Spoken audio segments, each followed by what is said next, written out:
la vigencia del Estado Bienestar y de la integración latinoamericana. En ese marco entendemos que la metodología que debemos tener es la formación, la organización y la lucha desde la fenómeno universitario. Los tópicos de este encuentro se va a tratar Argentina desde el pensamiento nacional y popular, porque creemos que desde una mirada política, histórica, sociológica, cultural, económica, podemos encontrar que a través de estos intercambios que nos van a permitir comprender que la exclusión social y que la desigualdad tienen una explicación racional, ¿sí? Entonces hoy día tenemos a tres compañeros que por un día no tenemos que encontrar, pero compartirán algunos temas con nosotros. Primero va a estar Darío Predús, que nos va a hablar sobre Argentina y los diferentes modelos mostrados en el marco de la Dirección Internacional del Trabajo y la teoría de centro y periferia. Darío es profesor de la Universidad de Geografía, es especialista en educación y es docente en nivel medio y jóvenes y adultos, y también ha ejercido funciones en gestión en la Universidad Nacional de Cuyo y la Dirección General de Escuelas. Posteriormente, y les aviso que a ninguno de ellos les gusta que estemos diciendo qué hacen y demás, pues son muy indignas. Luego vamos a tener a Marcelo Padilla, ¿sí? Que nos va a hablar sobre los modelos de acumulación en la Argentina, concepto de modelo de acumulación, movimiento nacional y popular.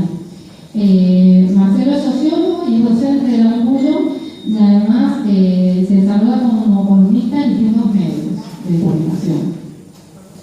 Luego traemos nosotros Pablo Segre, que nos habla sobre sistematización de las políticas de Estado del kirchnerismo y la visión del liberalismo sobre dichas políticas y lo que llamamos derechos. ¿Qué son los derechos humanos? La creación de un relato para desprestigiarlos. Pablo es licenciado en gestión educativa, es psicólogo social, es militante de organismos de derechos humanos. En su función política y pública se ha desarrollado en varios cargos a nivel municipal y a nivel provincial. Hoy en día integra, entre otras cosas, el equipo de desarrollo de materiales de derechos humanos de la UNCUYO, especialmente en lo que es educar en derechos humanos. Entre algunos de sus trabajos y sus consideraciones se encuentra Cuadro 33, pero además posee múltiples publicaciones. Bueno, lo que queríamos comentar también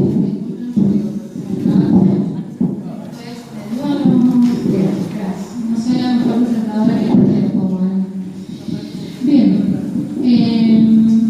En esta ocasión están tres compañeros, pero la verdad que lo que quisiéramos es invitarlos porque estamos seguros que muchos de ustedes, en el marco de justamente esta defensa del pensamiento nacional y popular, podrían realizar, participar en este tipo de charlas para que, bueno, sigamos formándonos, ¿sí?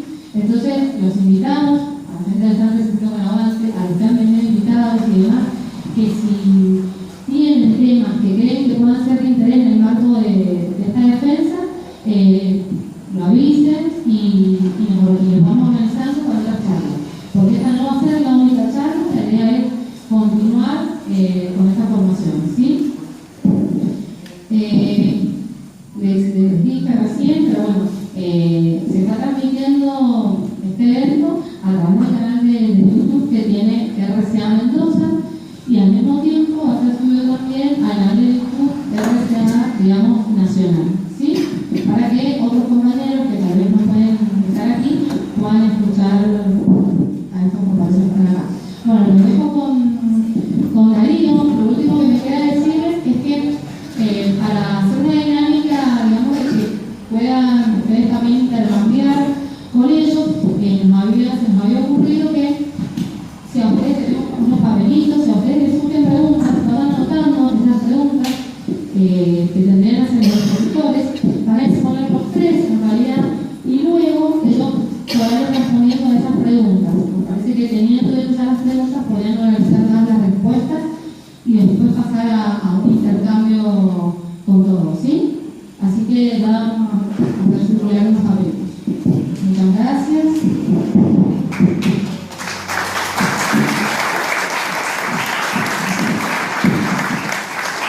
Bueno, acá buenas tardes, buenas noches y bueno, como siempre, esperando que esto sea la primera de muchas otras.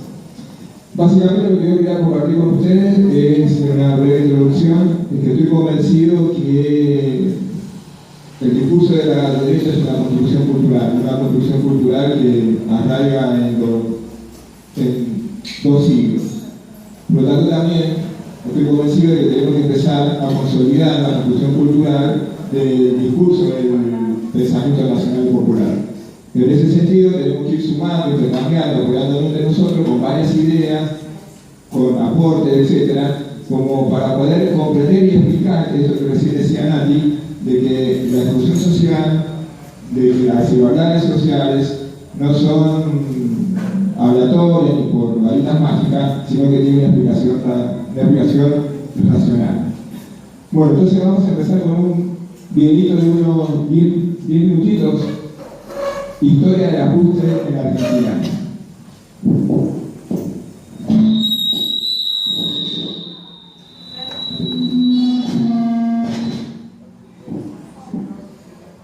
El golpe de Estado, dado por las Fuerzas Armadas en septiembre de 1955, tuvo como objetivo manifiesto acabar con la tiranía peronista.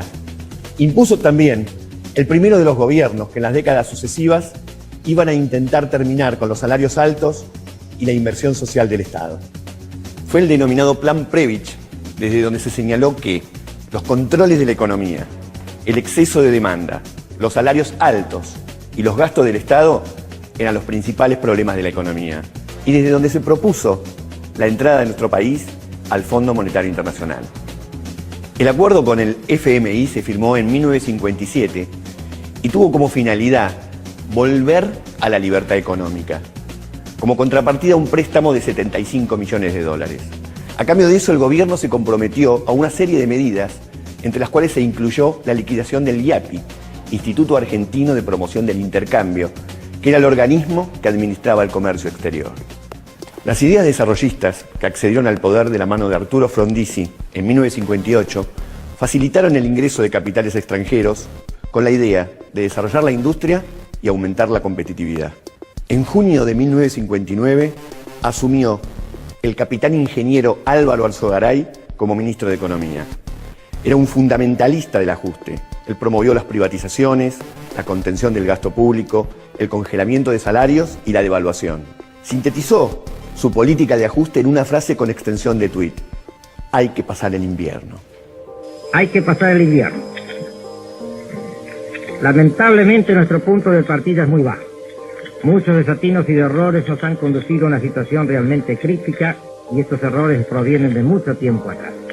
La dictadura de Juan Carlos Onganía se inició en 1966 y eligieron como ministro de Economía a Adalbert Krieger Pacena, otro fundamentalista del ajuste. En un contexto de enorme desarrollo industrial, el ajuste que aplicaron fue brutal: 40% de devaluación del peso y congelamiento de salarios. La reacción popular no se hizo esperar. Levantamientos en Corrientes, Tucumán, Rosario y en mayo de 1969, el decisivo Cordobazo, que fue el principio del fin de la dictadura de Onganía.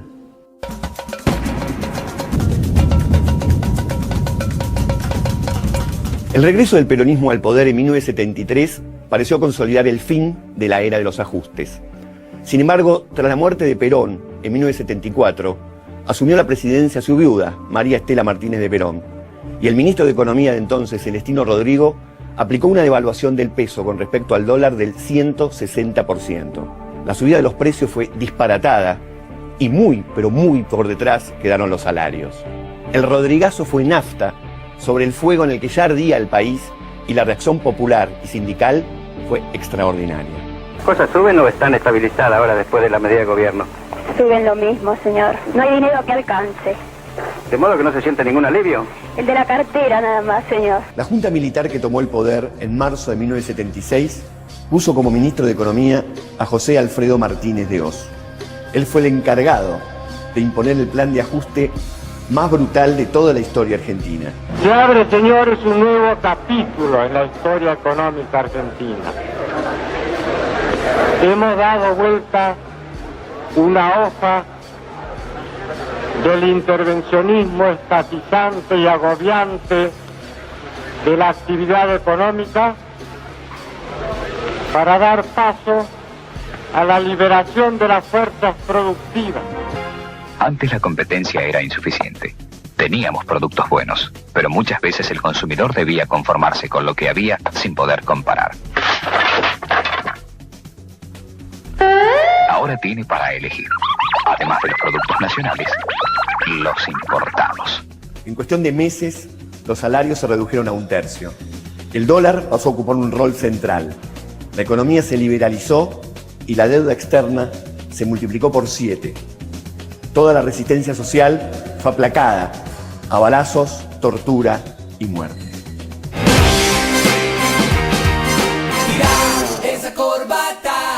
Bueno, muy dura esta primera parte. No se tradujo en una democracia económica. La presión para bajar salarios se llevó a cabo como siempre por medio de la inflación. No hay crecimiento sin racionalidad. No hay justicia social sin eficiencia. Y en nuestra marcha hacia estos dos objetivos no podemos menos que producir una drástica y profunda reformulación del sector público. Para combatirla, en junio de 1985, el gobierno de Raúl Alfonsín implementó un nuevo plan de ajuste, el Plan Austral, que fue diseñado por el entonces ministro de Economía, Juan Vital Zurbuil. El nuevo signo monetario se llamará Austral. Muere el peso, nace el Austral.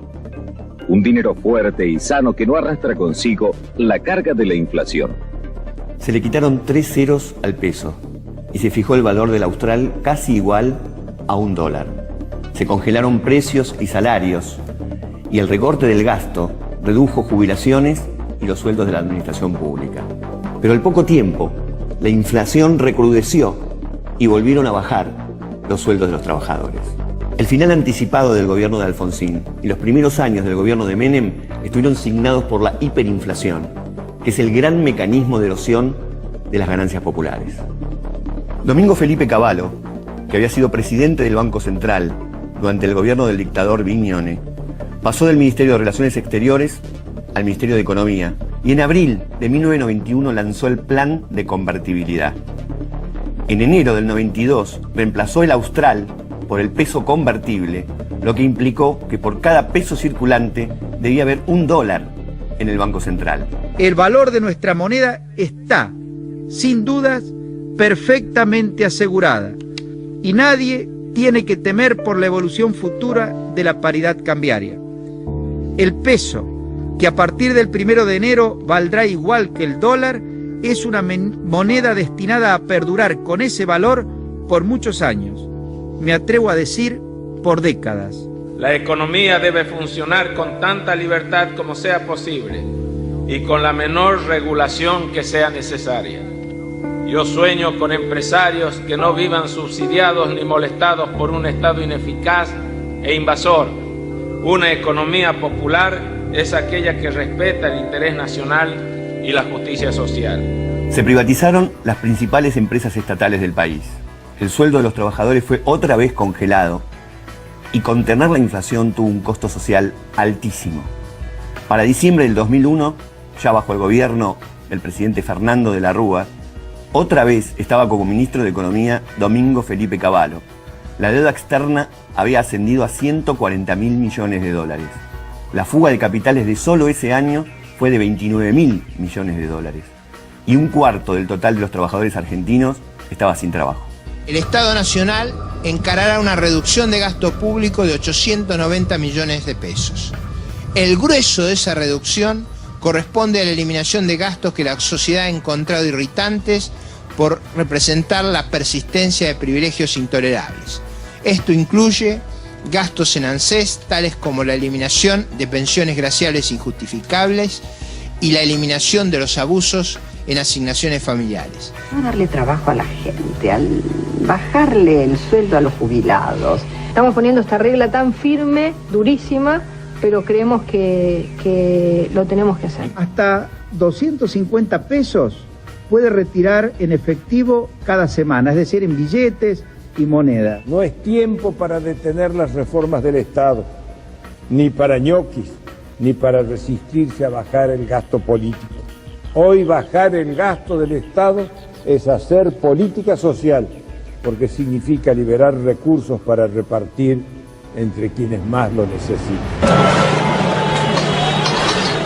El 19 y 20 de diciembre del 2001, décadas de ajustes sobre los sectores populares, justificados por una supuesta lucha contra la inflación, estallaron por el aire.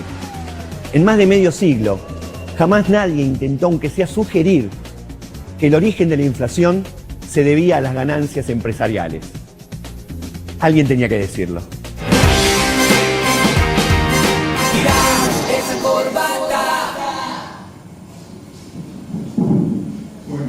Bueno, ahora se escucha. Historia del ajuste. Cualquier similitud con el presente no es mera consecuencia.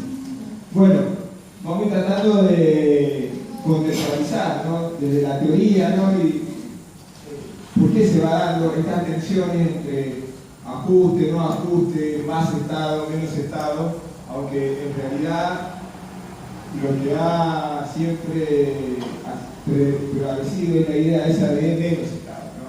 Bueno, entonces ahí la otra firmina, por favor. Entonces vamos a tocar un poquito la cuestión de la División Internacional del Trabajo, el centro y la periferia. ¿Qué es lo que nos plantea la teoría de la División Internacional del Trabajo? Nos plantea el hecho de que la Organización Mundial se da a partir de dos grandes grupos de países. Unos países que son los que producen, los que generan manufactura, y otros países que son los que simplemente tienen que aportar materias primas. Entonces, en función de las relaciones de poder, algunos quedan en un lugar y otros quedan en el otro. Algunos quedan en el centro, que serían los que producen, generan manufacturas, y la mayoría, otros, quedan en la periferia, es decir, los que aportan materia prima. Entonces, así, en América Latina, por ejemplo, diferentes países, en función de las conveniencias de sus élites dominantes, asumen distintos modelos de roles periféricos. Chile, el agrominero. Brasil, Centroamérica, el de la agricultura de plantación. Argentina, Uruguay, el agroexportador. La idea es aportar materias primas. Bueno, el fundamento, ¿a dónde está? En lo que decía David Ricardo. David Ricardo planteaba el tema de las ventajas comparativas. Y dice, cada país tiene que hacerse fuerte en lo que es sustentable para así relacionarse con el resto. Digo, como un pícaro. O sea, los países centrales se hacen fuertes en la industria. Los países periféricos se tenían que hacer fuertes solamente en la producción de materia prima sin valor agregado. Bueno, así entonces es que como esta situación de centro-periferia, de División Internacional de Trabajo, influye directamente en las variables externas y en las variables internas, que es las que van a determinar esta antinomia, estas tensiones entre distintos modelos. ¿Cómo se expresan esos modelos? Básicamente, a partir de lo siguiente, en la República Argentina. Por favor, la siguiente línea. En la teoría de la política económica podemos decir que a lo largo del fines del siglo XIX, todo el siglo XX, principio del siglo XXI, podemos encontrar estos diferentes modelos de Estado. El Estado liberal, el Estado benefactor, el burócrata autoritario, el neoliberal y el post-neoliberal. Al Estado liberal lo vamos a ubicar entre 1880 y 1945. Entonces, estoy muy seguro que pasamos por la primaria y se encargaron de meter en la cabecita la generación del 80, el modelo agroexportador y la Argentina ganadera del mundo. O sea, no lo impusieron. ¿Sí? Hacemos propio como un valor el hecho de ser un país periférico. Solamente servimos para qué? Para exportar materias primas. Vamos a tener que esperar a 1945, entre el 45 y el 55, para recién llevar adelante el modelo de Estado benefactor. Cuando hablamos de Estado benefactor, estamos hablando de Estado de bienestar, de Estado keynesiano. Ahí tenemos que retomar la idea de Keynes, que lo que hace Keynes es que frente a la crisis capitalista mundial del crack del 28, del 30, propone una solución, ¿no? Y esa solución es que dice, a la masa hay que darle poder de consumo, porque cuando hay mayor consumo, hay mayor demanda. Cuando hay mayor demanda, hay mayor oferta. Si hay mayor oferta, hay mayor producción. Si hay mayor producción, hay mayor necesidad de empleo. Si hay más empleo, los salarios aumentan. Y si los salarios aumentan, vuelve otra vez la demanda y esa rueda virtuosa. Eso desde lo económico plantea Keynes. Pero también el estado de bienestar tiene otra dimensión, que es la de entender que determinados servicios básicos, educación, salud, vivienda, como así también el trabajo, no son servicios, sino que son derechos.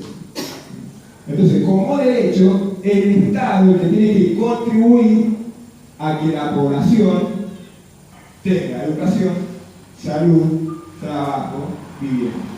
Fíjense entonces cómo ese modelo entra en contradicción con lo que hemos estado viendo, porque si ustedes recién escucharon y se prestaron atención, tanto el discurso de Alzogaray, Celestino Rodrigo, Bacena, Martínez de O, Caballo, etc., siempre la descalificación del Estado, siempre achicar el gasto público, es decir, hablar de inversión, se habla de gasto, y siempre se justifica en función de que hay que ajustar en función de una crisis anterior, y siempre también se justifica en función de que hay que liberar las fuerzas productivas. El discurso siempre es el mismo. ¿Qué es lo que sucede durante este periodo del estado de benefactor? Que ahí en la República Argentina se ve el proceso de la ICI. ¿Qué es lo que es la ICI? Que es la industrialización por sustitución de importaciones. Vamos a recordar brevemente que veníamos de la Primera Guerra Mundial, del crack del 29 del 30, después también de la Segunda Guerra Mundial. Por lo tanto, todos estos fenómenos en menos de 20 años hacían que los países centrales no se expandieran económicamente, sino que se contrajeran. ¿Por qué se contraen? Por esos conflictos. Entonces, bueno, en esa industrialización de sustitución de importaciones, que otra cosa más que empezar a producir lo que antes compraba, y ahí tiene que haber una transferencia de riqueza en función de que hay que sacar el dinero para sustentar esa industria, ¿no?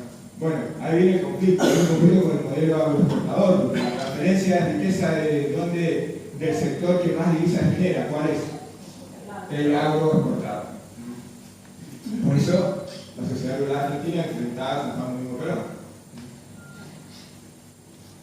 Una cosa a destacar es que entre el 45 y el 55, esa industrialización por sustitución de importaciones es autónoma. Es el Estado argentino el que decide liderar, planificar esa industrialización. Distinto va a ser entre el 55 y el 76, lo que se llama el Estado burócrata autoritario.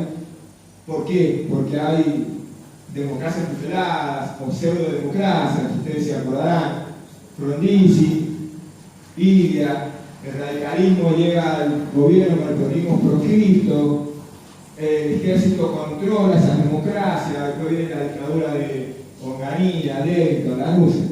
Bueno, en ese periodo también hay una industrialización por sustitución de importaciones, pero asociado ¿a quién? Al capital norteamericano. ¿Por qué? Porque década del 70, el modelo norteamericano del fordismo se agota.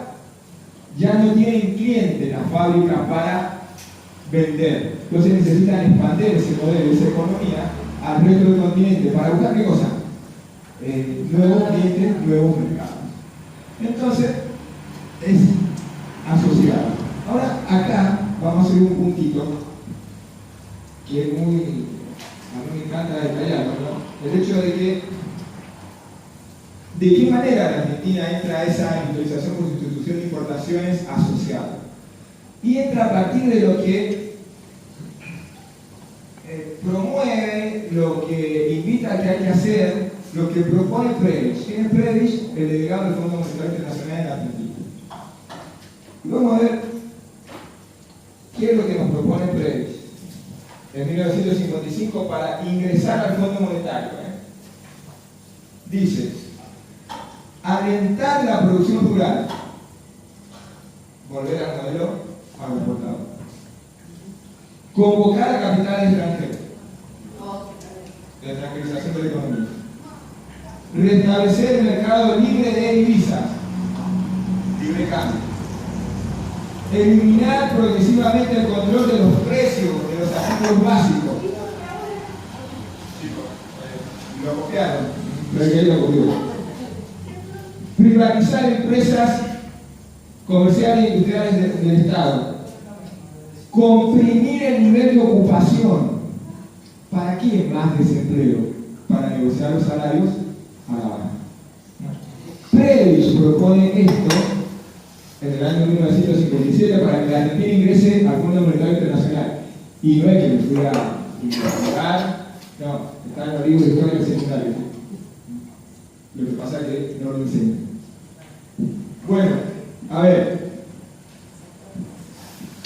Esto sucede hasta 1976, ¿no? Bueno, sigue también con las mismas ideas, etcétera, etcétera, toda la dictadura militar. Década entre el 76 y el 2001 entramos en lo que se denomina el modelo neoliberal. Digamos que son las mismas ideas del modelo liberal, únicamente que ahora ayornadas y con más posibilidades de llevarlo a cabo. ¿Por qué? Por la consolidación del proceso de globalización. Está la central de la empresa en Europa y desde ahí instantáneamente Skype, ya ni mail siquiera, Skype, WhatsApp, lo que quieran, teleconferencia, deciden qué hacen. Entonces, bueno, entonces es neoliberal. Pero bueno, en este nuevo periodo se hace una reformulación de este liberalismo para imponerlo a nivel mundial, ya que se cree que el capitalismo es la hegemonía, porque se terminó la historia según Fukuyama, porque cayó el muro de Berlín, porque terminó la Guerra Fría del 89, sistema del comunismo. Entonces se juntan en Washington y llevan adelante lo que se conoce como el Consenso de Washington. Entonces el Consenso de Washington también va a proponer algunas cosas, ellos le llaman recomendaciones, ¿no? Los que toman esas recomendaciones en América Latina, que llaman los niños de oro del Consenso de Washington, Menem, Fujimori, Pablo Remelo, Salinas de Gortari, Argentina, Brasil, México, Perú. Bueno, y el Consenso de Washington, ¿qué es lo que recomienda? Dice, es preciso concluir, o sea, es preciso terminar con toda política estatal protagonista en el proceso económico. O sea, achicar el Estado. El déficit fiscal debe ser eliminado en el menor lapso posible. Todo lo que es inversión social es gasto público, hay que eliminarlo. Es imperativo liberalizar totalmente el sistema financiero, otra vez lo mismo, liberar el dólar, liberar el mercado cambiario, etc. Cuarta, agresiva política de privatizaciones. Quinto, apertura económica externa irrestricta. Sexto, profunda reforma del Estado. De Page al Consenso de Washington pasa 25, 40 años, y es lo mismo. Cambian el significado. El significado es lo mismo. Ahora, en el contexto mundial sí tenemos que entender, bueno, que esto se da por la División Internacional del Trabajo, por la teoría de centro-periferia, etcétera, etcétera. Pero la variable interna tiene que ver con las disputas, ¿no?, entre los sectores dominantes en función de no querer perder privilegios versus los sectores populares o los que los representan. Y esa disputa se da en las ideas desde mayo de 1810. Uno por ahí busca alguna cosita de Belgrano, y Belgrano, por ejemplo, te plantea que Belgrano está preocupado por el problema de la baratura de las importaciones. Ya Belgrano se da cuenta que importando no se beneficia al Río de la Plata, a la provincia del Río de la Plata. Entonces él habla del problema de la baratura de las importaciones. Tenía algo destacado por acá, pero se fue. No importa. Eso en el campo de las ideas. Belgrano también, el otro artículo que en el Correo de Comercio número 2, del 10 del 3 de 1810, él ya dice que no basta con la agricultura, es necesario industrializar. Es una disputa de las ideas. En lo fáctico, en lo que ya será en la realidad, ¿no?, la disputa del poder ya concreto, en la Venas Abiertas de América Latina, Galeano cita en la página 240, en un párrafo dice lo siguiente, dice: dando un paso importante hacia la reconstrucción de la unidad nacional, el gobierno de Juan Manuel de Rosas, en 1835, dicta una ley de aduanas, signo acentuadamente proteccionista. La ley prohibía la importación de manufacturas de diferentes productos, no lo voy a nombrar a todos, del exterior. Claro, en 1835. En 1845 creo que pasa, en Inglaterra y Francia le hace un bloqueo anglosajón al puerto. Esa disputa sigue ya, por favor la otra filmina, en la misma construcción del Estado Nacional. Porque ahí también hay que uno pensar y después ponerse a buscar. En la construcción del Estado Nacional, cuando el ideario de los unitarios triunfa en la batalla de Pavón, los primeros 4 presidentes que tenemos es Mitre, Sarmiento, Avellaneda y Roca. Y ellos van a consolidar esta idea liberal, un modelo agroexportador, a partir de 3 hechos que son pero importantísimos para estudiar la historia y que por qué lo hacen. La guerra del Paraguay.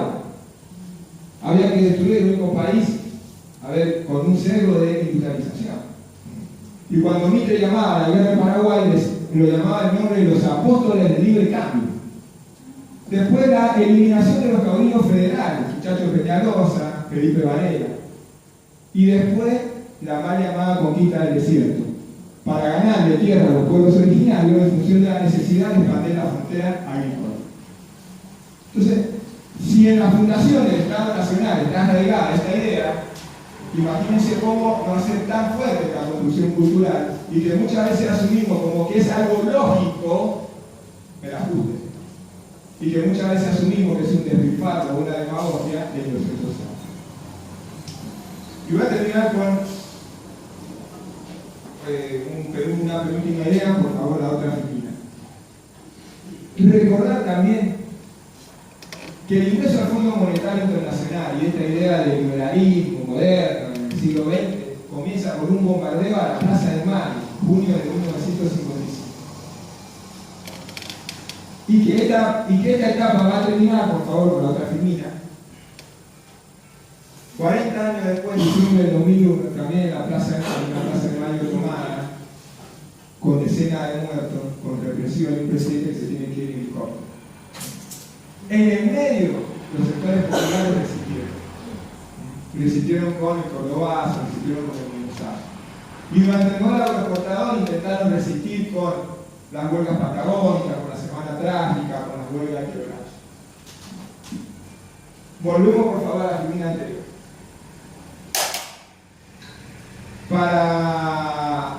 Para terminar, la filmina anterior, por favor, la otra. ¿Qué es lo que nos queda? El posneoliberalismo. El posneoliberalismo es lo que se da a partir del 2002-2003 hasta el 2015. Eso no lo vamos a desarrollar. Eso lo hemos vivido, eso lo conocemos y eso es lo que vemos ahora. Así que solamente pensarlo, refuncionalizarlo para cuando volvamos que sea una experiencia mejor. Bueno, nada más y muchas gracias por...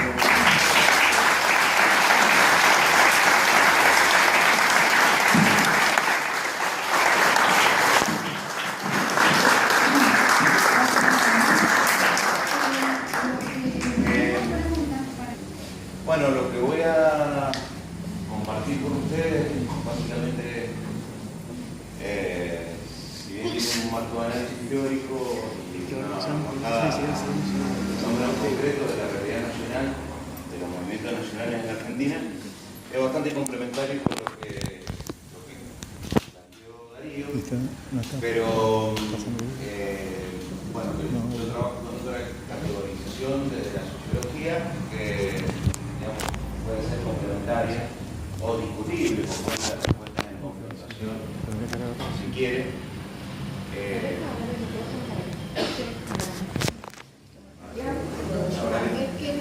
Es por la transmisión.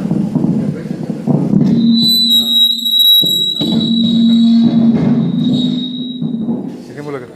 Dale, perdona, dale, Marcelo. Sí, no, dale. No importa, dale. Es que no se escucha bien. Básicamente lo que yo quería plantear y compartir primero es una idea que en la historia argentina ha circulado, digamos, y se ha organizado y se ha polarizado con esta idea de la continuidad democrática, ¿no?, que hemos tenido en, digamos, distintas etapas a partir de 1810 en adelante. Lo que yo les propongo desde la sociología política y toma de elementos de la economía política es otro concepto que permite, a mi juicio, explicar con mayor riqueza cómo se van constituyendo los modelos de acumulación en la Argentina, en los países en general, que son abarcativos de periodos mucho más amplios que los que una historia argentina cronológica nos puede brindar. En primer lugar, partir de la base que el capitalismo en el mundo, o sea, es desigual por naturaleza. No hay una naturalidad del capitalismo que hace que algunos se desarrollen y otros no se puedan desarrollar por distintas cuestiones que tienen que ver con recursos propios de cada país, fortalezas y emprendimiento. O sea, el capitalismo en sí funciona de manera desigual por una cuestión material, que es que no puede haber libertad bajo el capitalismo.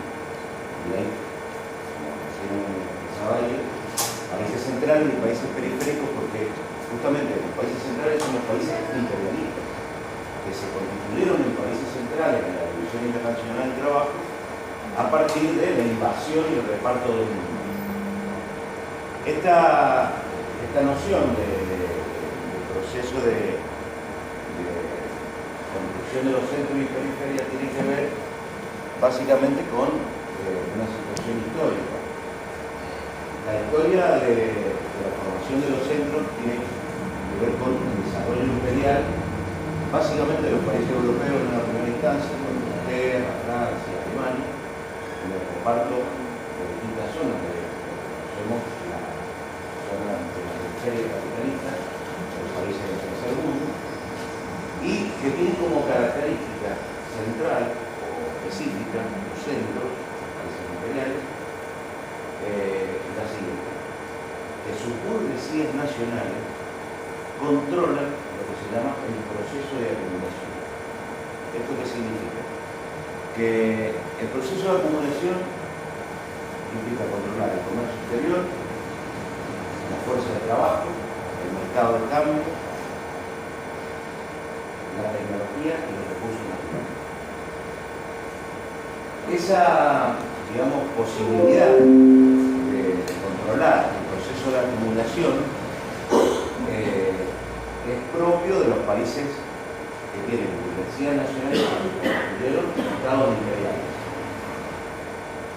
En países como los nuestros, incluido la Argentina, entre otros, que tienen disparidad de realidades, pero que podríamos llamar, junto con los países africanos, sobre todo los países magrebíes, que tienen cierto mayor desarrollo industrial que otros africanos del oeste o del sur, se constituyen las periferias como, digamos, de manera negativa. ¿Por qué? Porque no controlan justamente el proceso de acumulación. Están atados a esa División Internacional del Trabajo y en su desarrollo en distintas etapas de la historia se encuentran sometidos a las políticas imperiales de los países que les tocan tutelar, como tutelares, en distintas etapas de la historia. A nosotros nos tocó, digamos, básicamente cuando se resuelve en la Argentina el gran problema que venía disputándose hasta 1880, que era básicamente el tema de cómo se controlaba la renta aduanera. La renta aduanera, es decir, la Argentina tiene una característica distintiva, así como Chile tiene la minería y Venezuela tiene el petróleo. Nosotros tenemos una característica distintiva como recurso natural, que es lo que el profesor Norberto va a explicar, la renta diferencial de la tierra. Bueno, nosotros tenemos por condiciones climáticas, quizás como la zona de Australia, Nueva Zelanda, características especiales por el suelo. O sea, hay llanuras, donde el pastoreo permite a los animales no desarrollar músculos, hay buena cantidad de humedad, de lluvia, y la explotación del pastoreo, la explotación de animales, crianza de vacas, concretamente, y la explotación cerealera, se realiza a partir de lo que se conoce como la tenencia de la tierra, la sociedad o el latifundio. Concentración de grandes extensiones de las tierras más ricas del país en menos manos, en 10 familias. Eso es lo que de alguna manera estuvo en discusión y atravesando la historia nacional. Por eso esta disputa entre unitarios y federales, que es muy confusa porque no todos los unitarios eran unitarios y todos los federales eran federales. La cuestión es que después de las sucesivas guerras y el dominio de los caudillos, etc., junto con la persecución acompañada de ese por Juan Roca, y que antes había propuesto Alsina, por la presidencia de San Pedro, que no había funcionado, porque Alsina propuso una zanja para que los niños se cayeran. Y bueno, no funcionó. Y Roca propuso para extender las fronteras nacionales hasta el sur, donde no estaban, digamos, gobernadas todavía esa zona, para seguir con una explotación extensiva de la tierra. Pero, ¿qué pasa? Hay una visión de la historia en que, digamos, a veces se ve cronológicamente como algo unilineal, donde están malos buenos, malos buenos, malos buenos. En realidad, el concepto del modelo de acumulación, que es un concepto que uno así brevemente implica un conjunto de estrategias sociales, políticas, económicas de distintos sectores rurales y populares que están en pugna y que como resultado de esa pugna a la distribución de la riqueza se establece un orden determinado en un momento específico. Eso sería un modelo de acumulación. El modelo de acumulación, digamos, nos sirve como concepto para interpretar las contradicciones que tienen los sectores, no solo dominantes, sino los sectores populares, en esa lucha, digamos, de clase en la historia nacional. Cuando se resuelve la capitalización de la Argentina, que es un poco el sentido de toda esta cuestión nacional para tener una capital única, y que lo logra, digamos, el roquismo a partir de 1880, es lo que conocemos como el modelo agroexportador que dura hasta 1930. O sea, el modelo agroexportador dura entre 1880 hasta 1930 y ¿qué gobierno atraviesa? Atraviesa el roquismo incipiente que se vale del primer partido nacional que tiene la Argentina, que es el Partido Comunista Nacional, el PAN, que tiene elementos de movimientos populares ahí en la provincia de Buenos Aires, que venían de masoqueros rosistas, etc., que hace alianzas con lo que se conoce como los patriciados del interior, lo que se puede llamar también la burguesía local. Ese Partido Economista Nacional se sostiene a partir de los intereses oligárquicos, de terratenientes, intereses ligados al puerto y de esas burguesías locales, como la de Cuyo, por ejemplo, la de Quilmes, la azucarera en Tucumán o la frutícola en la zona de Valle de Río. Esas son las tres, digamos, esa primera etapa del modelo agroexportador es bastante contradictoria porque la tenemos como una visión negra de la historia. En realidad está llena de contradicciones que después se van a resolver a favor de las clases oligarcas. Pero ahí se dan algunas discusiones que vislumbran las primeras luchas de resistencia que después se van a expresar y van a dar pie a la aparición de los movimientos nacionales como el liberalismo y posteriormente el peor. Roca gobernó 3 veces. Cada vez más orientado y con de fuerzas sociales y políticas a los sectores oligarcas. Pero, por ejemplo, en 1904 él encargó a los socialistas, izquierda del Partido Socialista ahí, para, a través de Alberto, Miguel Canet, una serie de intelectuales del Partido Socialista Argentino, que ya veían la necesidad de pensar algunas cuestiones que tenían que ver con la industrialización o con las condiciones de trabajo de los trabajadores rurales en la Argentina, se basaron en un estudio que se encargó en 1900 a un catalán que estaba en la Argentina que se llamaba Vialet Macet. Vialet Macet recorrió toda la Argentina haciendo un estudio de la estructura social argentina. Es el primer estudio sociológico que existe en la Argentina sobre la realidad de los trabajadores explotados en la industria azucarera, en la industria vitivinícola, en el Chaco, en la provincia de Buenos Aires. Es un estudio complejo que se puede consultar, está en la Biblioteca Nacional de Buenos Aires. No es un libro que esté circulando, pero es la primera referencia que tenemos. Sobre la base de ese estudio, estos socialistas en el gobierno de Roca proponen el Código de Trabajo, que incluye la reducción de la jornada laboral de 8 horas.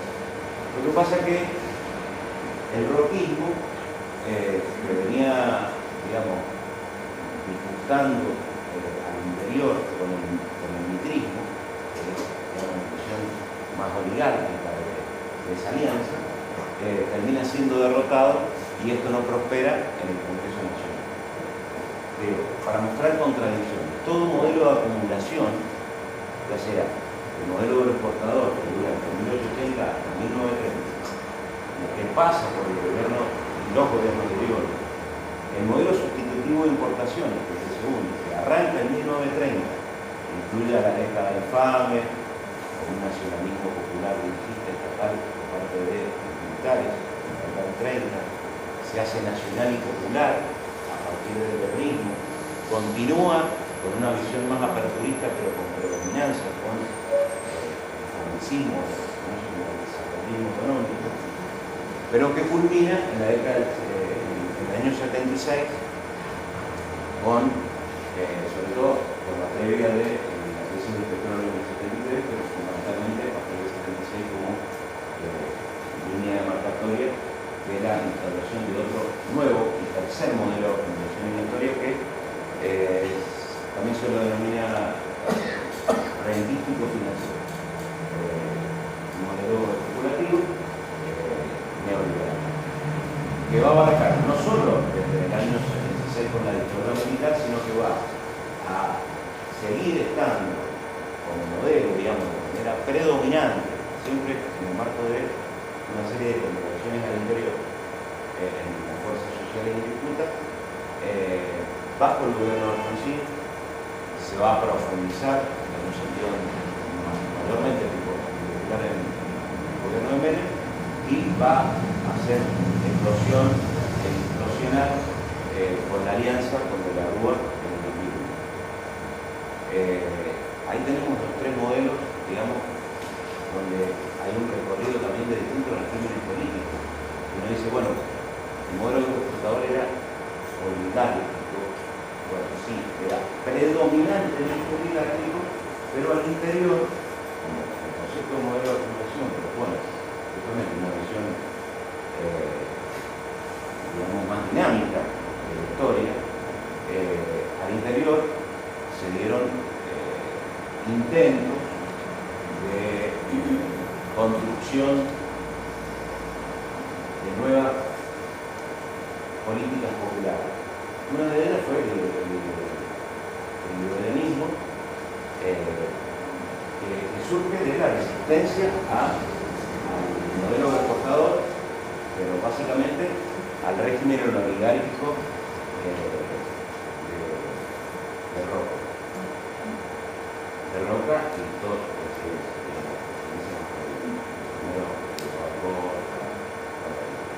los primeros años de 1900.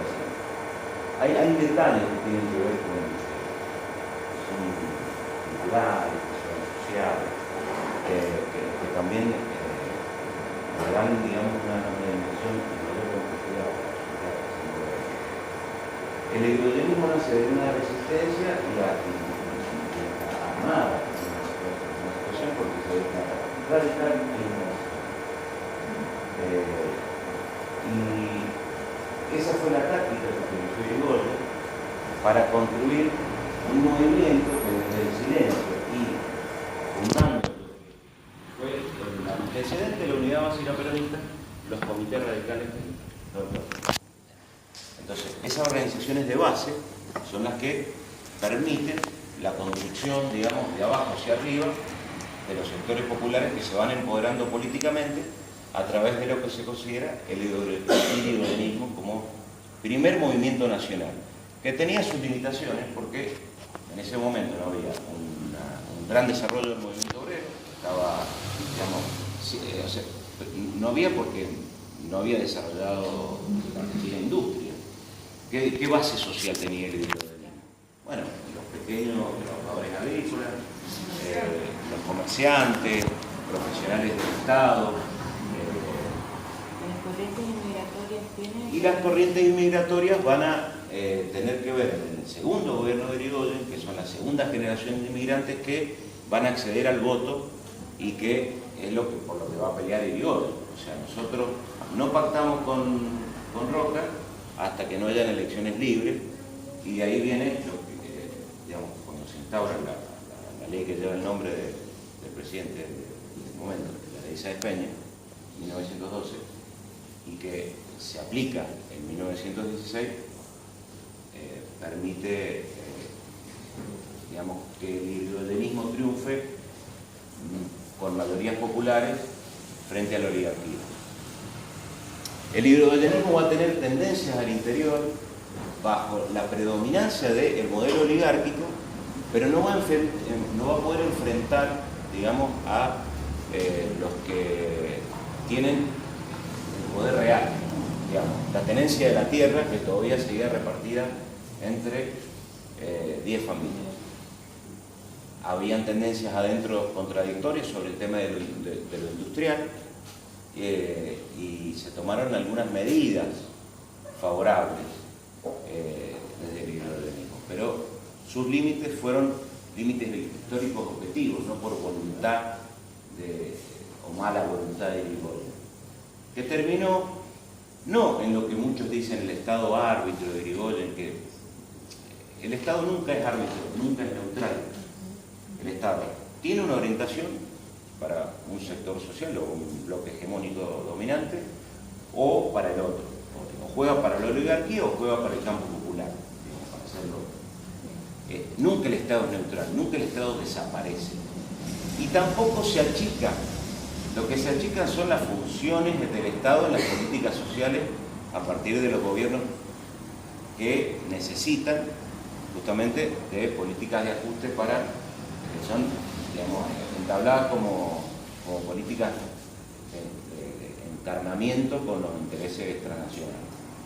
Es decir, el Estado nunca es neutral, nunca es árbitro, nunca está en el medio.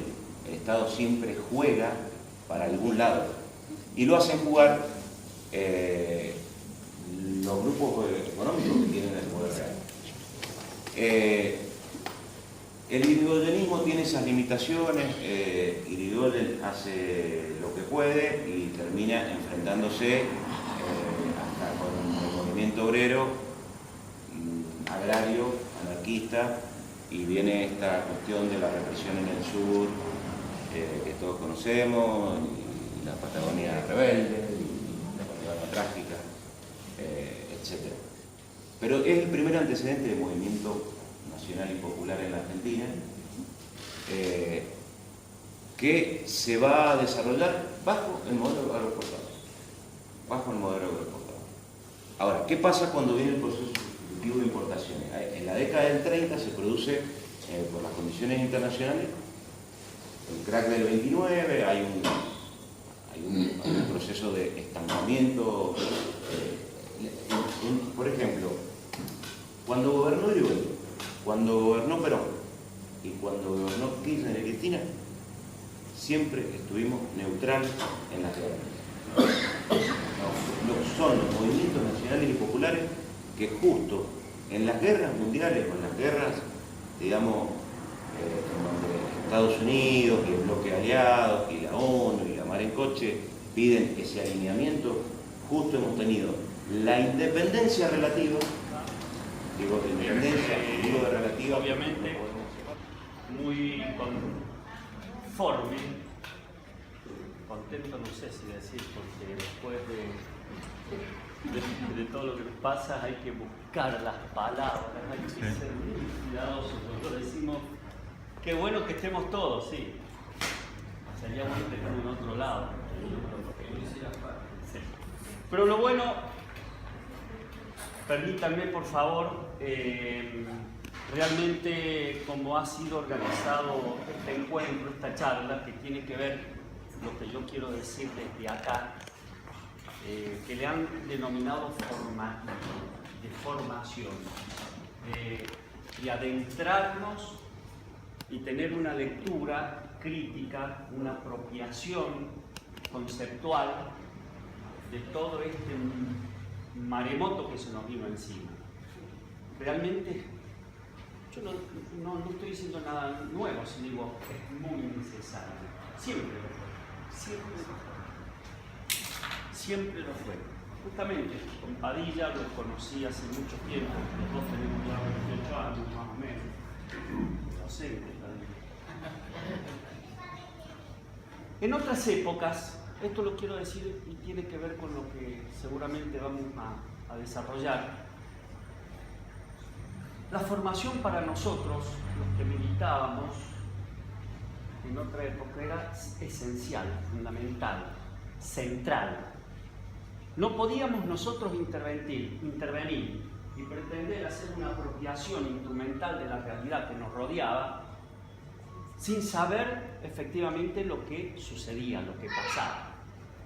Por lo tanto, había que saber cuáles eran los elementos que nos iban a ayudar a hacer esa lectura. Teníamos que darle tiempo para poder entender qué es lo que estaba pasando y que no nos dejaba avanzar. Darío decía recién la maestría con que tuvo el sistema educativo de naturalizar y de poner como algo necesario y natural, como decimos, estas formas de gobierno que venían existiendo y que eran naturales. No estaba la propuesta de profundizar, de saber esa historia. Y de eso es lo que sucintamente está tan bueno que haya hablado Darío y Padilla antes que yo, porque me ahorraron todo. Nosotros hablamos de derechos humanos. ¿Qué otra es lo que yo puntualmente, a través de la experiencia personal, de la militancia, de incorporarme en colectivos y de estar en el sistema educativo, nosotros nos hemos propuesto, como organismo de derechos humanos, esto que dije anteriormente. Los derechos humanos, en la historia de la Argentina hemos reconocido que deben ser defendidos y que existen las posibilidades de crear sistemas, áreas para defender los derechos elementales nuestros. Pero para que eso sucediese, nos tuvieron que pasar cosas tremendas, terribles. Todos los miembros de los organismos de derechos humanos, todos, los que crearon los organismos, hijos, madres, familiares, Expresa y Expreso, Asamblea Permanente de los Derechos Humanos y asociaciones que defienden los derechos, estoy hablando hasta el año 91, 92, 95, todos son familiares directos y víctimas y sobrevivientes del terrorismo de Estado, todos, excepto la Liga Argentina por los Derechos del Hombre, que se creó hace un tiempo en un local que era de los gráficos, pero que sufrían y eran todos miembros de la Liga, trabajadores que sufrían las peores condiciones de vida que se podía tener en esa época. Estoy hablando hace más de 70 años, 60 años. ¿Qué dijo Darío al principio? ¿Qué nos trajo Padilla en el segundo momento? Nos trajo una estructura de país pensada en donde es impensable, es indigerible esa estructura de país si no entendemos que es posible solo, pura y exclusivamente, matando,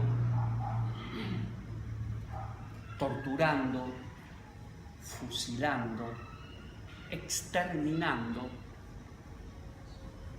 dejando de lado la posibilidad de pensar los principios de un derecho de poder tener la educación y poder tener la libertad de pensar y transmitir. Eso fue sistemático, y lo explicaron sin decir una palabra, derechos humanos, los dos compañeros. Se organizó una sociedad de tal manera que para que esos intereses fueran, no me voy a poner ahora a decir cuáles son, los que rigieran el destino de nuestro país, fue necesario crear un sistema que hoy muchos repetimos, o que algunos con mucha bronca, y discúlpenme que voy a ser muy autorreferencial desde mi bronca, dicen, esto cierra solamente con represión, esto cierra solamente con represión. Siempre cierra con represión. Más visible, menos visible. El problema es que los que dicen ahora editoriales escritas cierra con represión fueron los que estuvieron poniendo piedra en el camino estos 12 años, compañeros, y hoy se quieren hacer los aladíes, de la defensa y de los esclarecidos. Por eso es tan bueno que nosotros nos juntemos y que podamos hacer esto e interactuar y desenmascarar y también asumir que la apropiación de este conocimiento es tan necesario, no alcanza con decir resistir con aguante, no alcanza. No alcanza a decir solamente que la Cristina, Néstor y un montón de compañeros como Néstor que dieron la vida todos estos años, porque dieron la vida, compañeros, cambiaron la estructura de un país, cambiaron y crearon las condiciones para que se desarrolle una batalla cultural muy grande. Y pusieron en el centro lo que tanto Darío, no me voy a cansar de decir, y Padilla implícitamente lo dijeron. Desenmascararon que es necesario saber que el tener un capital simbólico, entender lo que significa simbólicamente ser poseedor de una idea que se materializa, esto es lo que nos trajo Cristina y Néstor, entre tantas cosas, pero eso es fundamental. Personalmente nosotros en los organismos de derechos humanos y particularmente donde yo participo, nos preocupamos mucho en la formación de los jóvenes de cabeza. Todos nosotros acá somos todos bastante grandes, excepto algunos y algunas.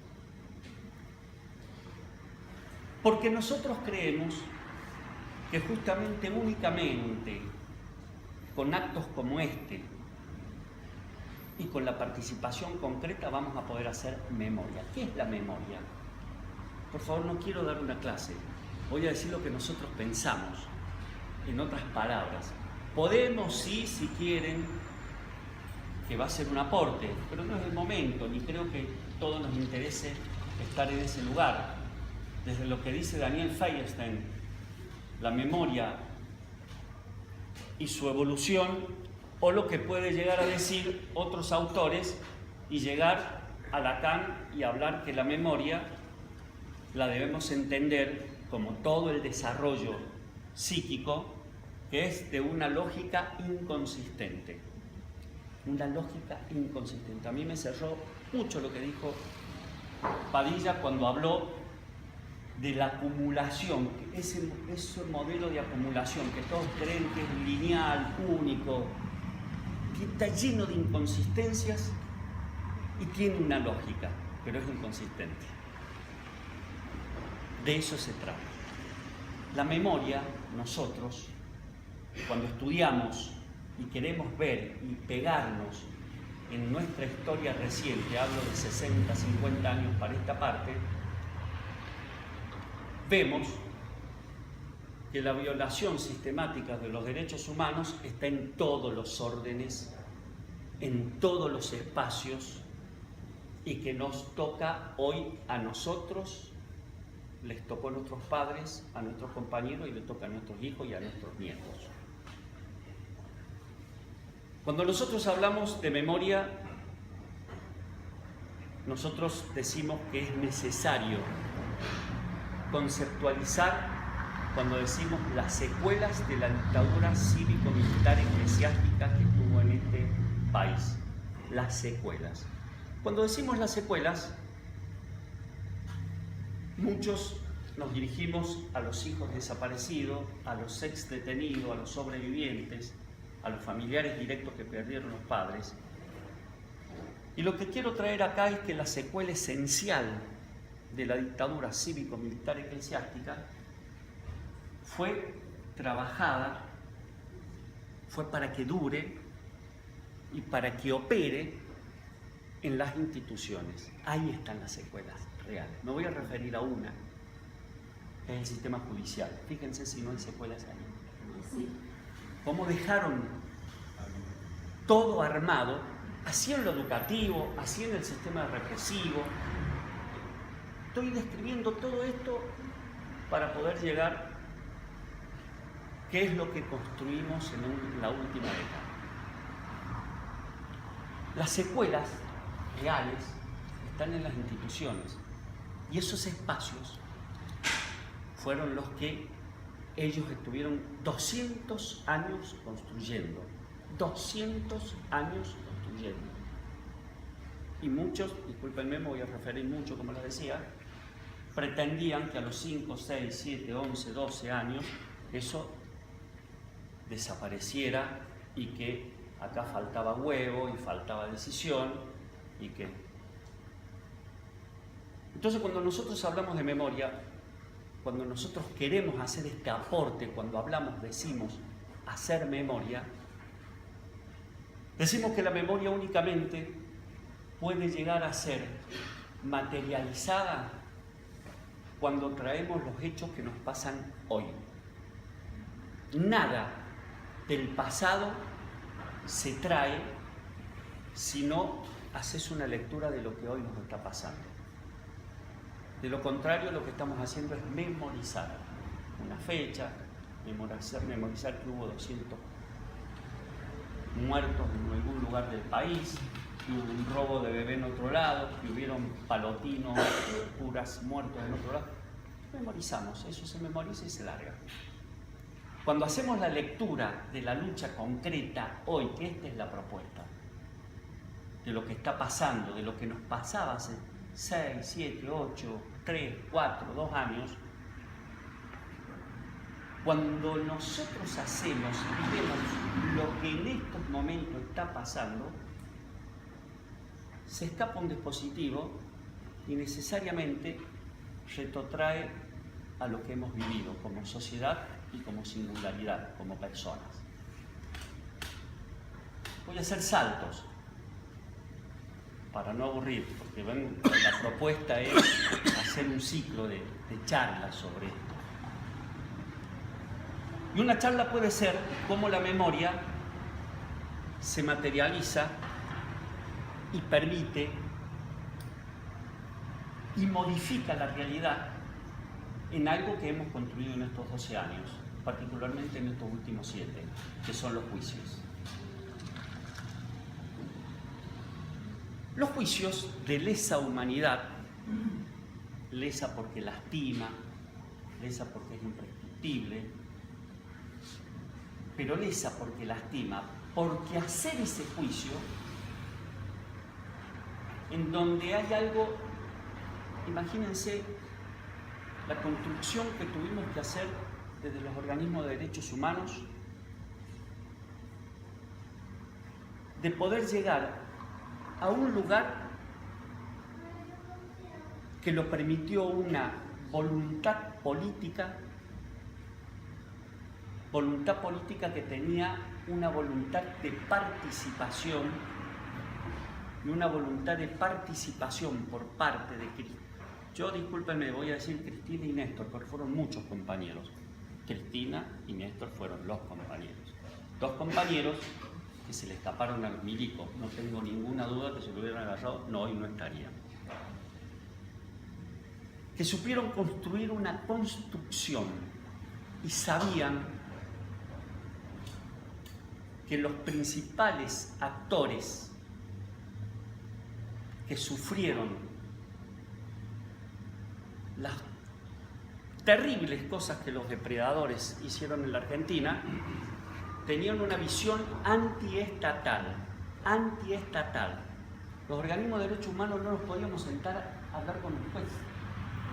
Los organismos no podíamos ir a la universidad a pedirle algo porque eran todos unos canallas. Décadas se silenciaron las universidades nacionales teniendo absolutamente todos los elementos para investigar institucionalmente y se callaron. Los organismos de derechos humanos nunca nos pudimos sentar en el sistema educativo en general para poder decir, abrir una brecha, porque no le creíamos, porque los miembros de esas instituciones que eran los que fueron partícipes de alguna manera en el silencio, en la aprobación, eran los que hoy dirigían esos sistemas educativos, la iglesia. Era imposible. Vivíamos el año 2003, 2004, 2005, pasamos el 2001. Y Cristina y Néstor bajaban cuadros, nos llamaban, las madres. Una cosa era la política, esto es lo grandioso que nos pasó. Esto es lo impresionante, de que había una voluntad política y había un colectivo muy grande en la Argentina que no estaba en condiciones de poder aceptar esto porque históricamente nos cagaron. Históricamente. Después del juicio a la Junta, era Trócoli. ¿Ustedes se acuerdan de eso? Bueno, si no se acuerdan lo vamos a ver en algún momento. Trócoli él tenía el monopolio con las Fuerzas Armadas de investigar lo que habían hecho ellos. A mí me tocó ir a declarar desde el año 85. No, una locura. Esa secuela que está en las instituciones, contra esas secuelas tuvieron que luchar compañeros como Cristina, como aquellos compañeros que desde el CEL venían trabajando hace mucho, como cada uno de los familiares que estaba organizado en la Asociación de Familiares Detenidos Desaparecidos por razones políticas, por las madres. El gran impulso, estoy sintetizando mucho, compañeros, pero es bueno refrescarlo, el gran impulso que Hijos pudo pintar la realidad que nos pasaba a los argentinos cuando ya, punto final, obediencia debida, indultos, y todo el mundo, recuerden, simbólicamente lo que nos ganaba. Había una construcción, ya vamos a hablar de eso, de una memoria en ese momento. La memoria no la construyen solamente los compañeros que están de este lado. Ellos también construyen memoria, construyeron la memoria del olvido. Y el gran aporte y el gran espacio que se ganó simbólicamente en la década del 90, en la década en donde simbólicamente fueron las mayores batallas ganadas por ellos, fue tan grande lo que hicieron que no negaban nada. Decían existió, se separaban de la teoría de los dos demonios porque sabían que no cuajaba tanto. No pasó esto. Duhalde ya salía con el terrorismo de Estado y daba las pautas. Traía un video yo para mostrar lo que era ese avance. Pero la batalla en lo simbólico la ganaron. Hubo una década de olvido y más. Porque si no hubiera habido más, como bien decían los compañeros, no se materializaba que Cavallo sea nuevamente ministro de Economía en el gobierno de Alfonsín, de De la Rúa, que a su vez todos nosotros peleamos para voltearlo a Menem. Hubo un hecho en lo simbólico muy fuerte. Se había caído todo. Menem dio respuesta desde dar reconocimiento económico, que no es Menem, eso internacionalmente, es otra cosa muy larga para hablar, donde hubo genocidios, donde hubo depredadores de la calidad que hubo en Latinoamérica, hay reconocimiento económico. Menem le dio mucho aire a eso. Pero habían ganado la batalla en lo simbólico. Y aparece Hijos. No había posibilidad, recuerden, de otra cosa que salir a pelear con algo tan fuerte que no era nada más y nada menos de volvernos a creer argentinos y con capacidad de hacer una lectura de esa realidad que nos negaron, de esta que hacen los compañeros, de esta que tenemos que hacer todos, de hacer una apropiación de esa realidad que nos estaba matando.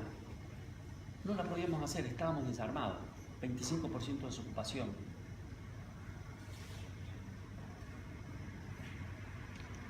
Que es la base material para todo lo demás.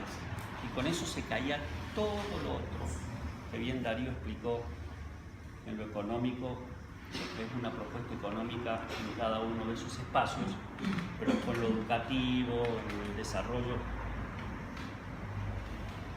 Y aparecen los jóvenes. Si no hay justicia, hay escrache.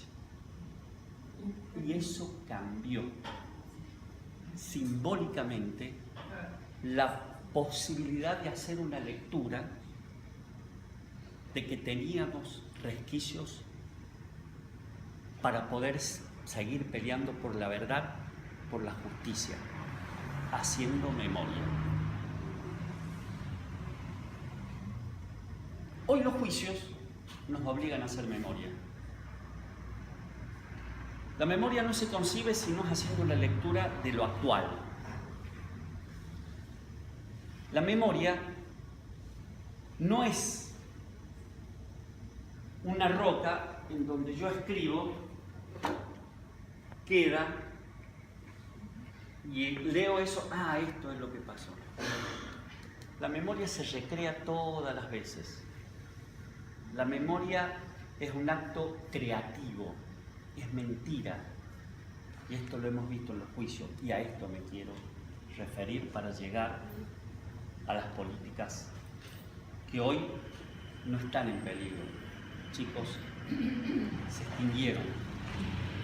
Si vamos a hablar en términos de espacios reales para construir, estamos hablando de instituciones. Hoy las instituciones están realmente nuevamente ganadas por una cabeza que no va a permitir que materialmente hoy, si a mi vecina le pegan un cachetazo, un infeliz, yo le diga, anda a hablarle a tal lado, municipalidad, provincia, no está más. Estoy dando un ejemplo. Pero vuelvo a los juicios. La memoria en el juicio nos ha permitido, que es lo que nos ha hecho crecer, algo como lo que pasó con Hijos. En el juicio,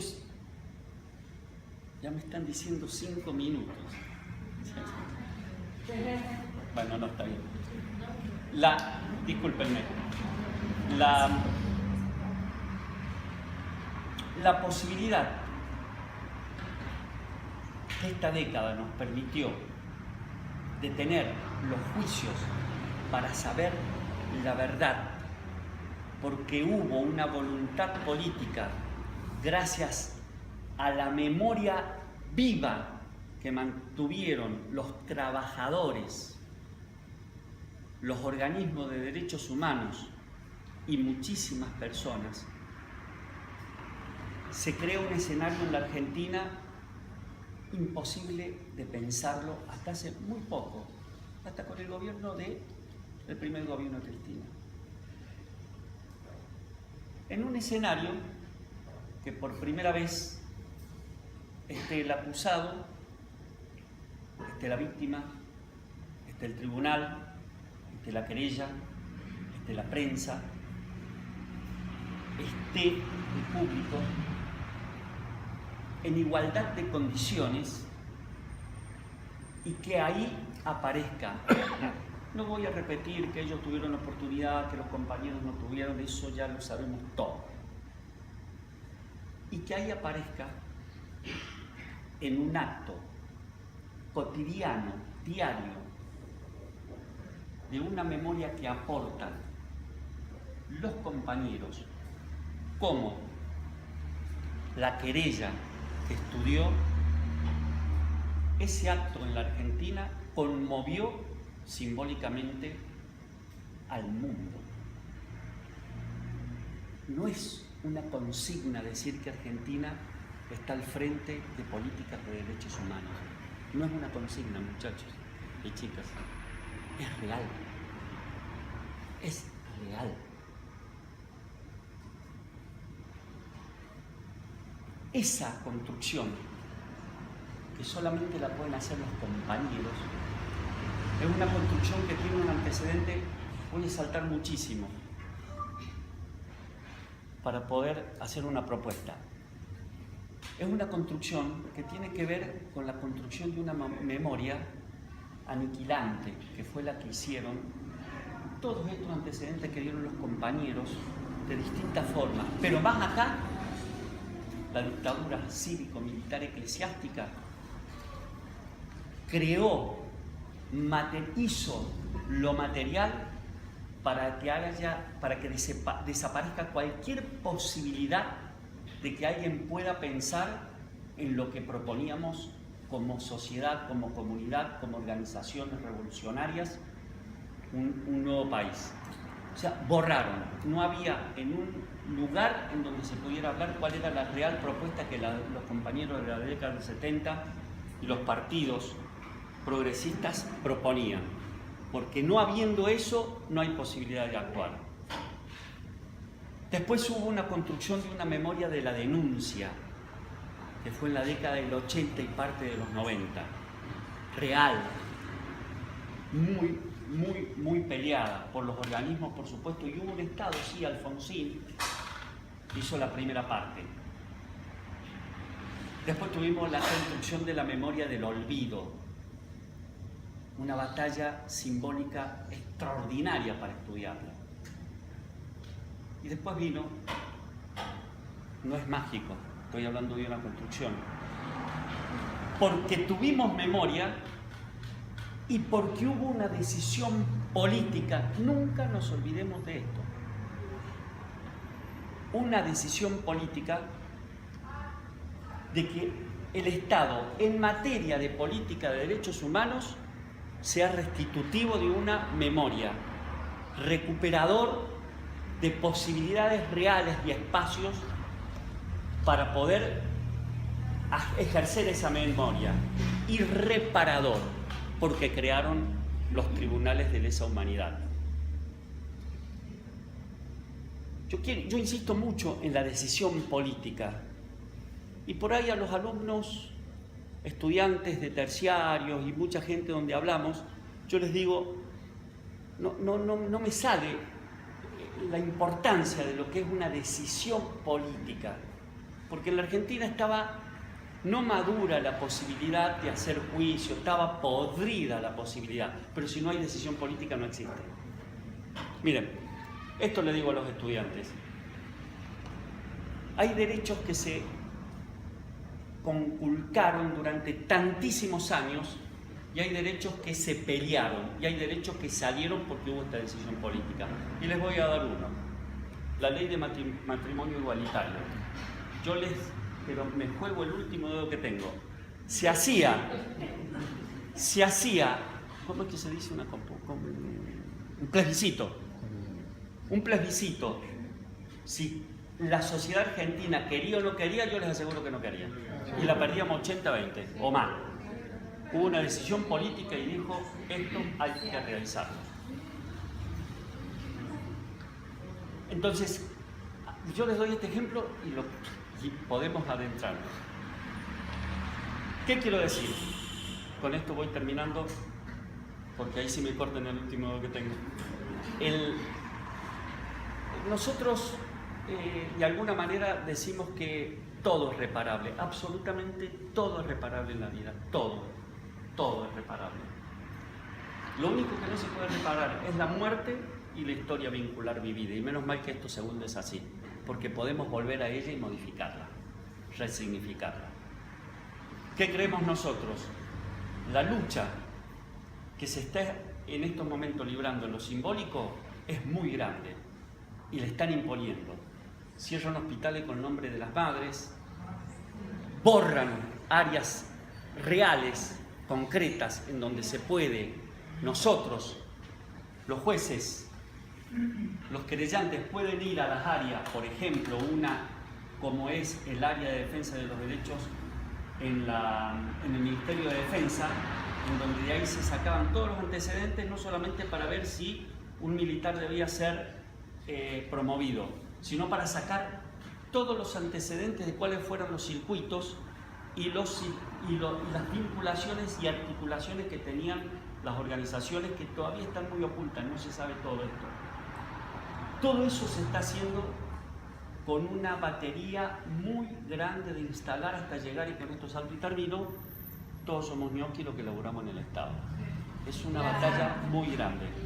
Compañeros, yo realmente me siento muy cómodo, me siento muy reconocido como compañero militante entre todos nosotros, si retomamos estas charlas, si tenemos compañeros que quieran profundizar y poder debatir, porque aquí no vamos a hacerle el lado a la jeringa, pero lo que dijeron los compañeros fueron cosas fuertes. Se tocaron puntos muy esenciales sobre el campo popular, cómo actuó, hasta dónde actuó. Cuando leemos el peronismo es muy fácil decir peronismo ante el peronismo. Es un debate que por lo menos Padilla, por lo que yo leo, viene diciendo hoy se está debatiendo hasta dónde estamos, no estamos, qué se hace. Perón no fue una foto, una película. La historia de la lucha es una película. No nos alcanza a decir vamos a extrañar lo que hicieron desde el gobierno. Y hoy se debate esto, y con esto termino, discúlpenme, se debate que creo, y es subjetivo esta construcción que hacemos de los organismos de derechos humanos, que nos hemos parado, hemos debatido, nos acostumbramos durante muchos años a que la iniciativa o el respaldo lo teníamos que buscar en áreas que la Cristina, Néstor y todos los compañeros que ocuparon lugares iban a dar respuesta. Hoy ya no está. Hoy eso no está. Pero también tomamos la decisión que un Estado, como ser aquel Mendoza, que para el 24 de marzo lanza como gran cosa un concurso de Memoria es Vida, algo así, desde el Ministerio de Cultura, nos invitan para ser jurado, no solamente le dijimos que no, sino que es imposible participar en un Estado que baja lo que es restitutivo, recuperador y reparador. No vamos a participar en nada que este Estado en Mendoza haga. Nada. Nada. Y les pedimos que nos apoyen. El 24 de marzo lo vamos a tener que hacer todos.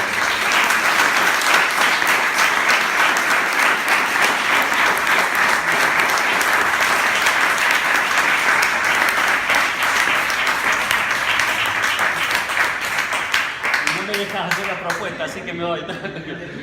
No, la idea es, compañeros, es que con ustedes, acá veo muchos compañeros, que preparemos. Hablar de nietos recuperados es toda una cosa que hay que profundizar. No es fácil hablar de eso. Entonces puede venir y decir, hay nietos recuperados. ¿Cómo fue? ¿De qué manera? El cuadro 33, compañeros. Acá hemos recuperado compañeros en la restitución de restos de compañeros. Hay una historia de investigación, hay una historia de cuál fue la lucha que tuvimos los organismos de derechos humanos, en particular familiares, con el gobierno provincial, les puedo nombrar todos si quieren, y el apoyo único que teníamos de Nación. Pero una historia que tenemos que saber es la historia de la lucha de los organismos de derechos humanos. La otra parte, los trabajadores, están invisibilizados. Nosotros vemos un montonazo de películas acá que parece que la lucha por la liberación en la Argentina la hizo la clase media.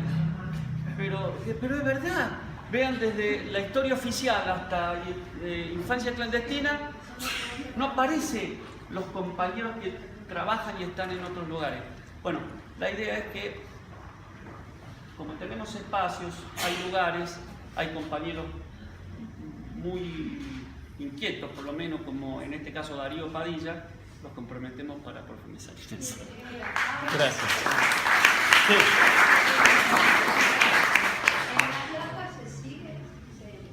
En las lajas, por supuesto, se sigue.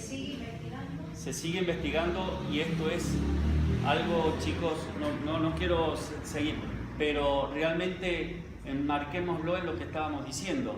El cuadro 33, nosotros llamábamos a la Fiscalía, al doctor Omar Palermo, al que sea, y nos metíamos. Hoy para hacer algo en las lajas, chicos, no hay a quién ir. Y otra cosa que quería yo decir respecto a lo simbólico, que me parece terrible, es que la gobernadora de Buenos Aires se vaya a vivir a un centro emblemático de represión como la base de Morón.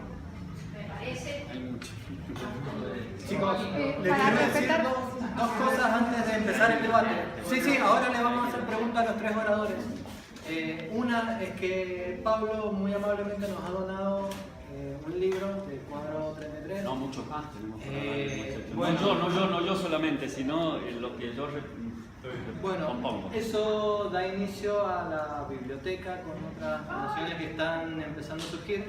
Vamos a ver cómo nos organizamos para un lugar físico, para tener esa biblioteca para todos nosotros.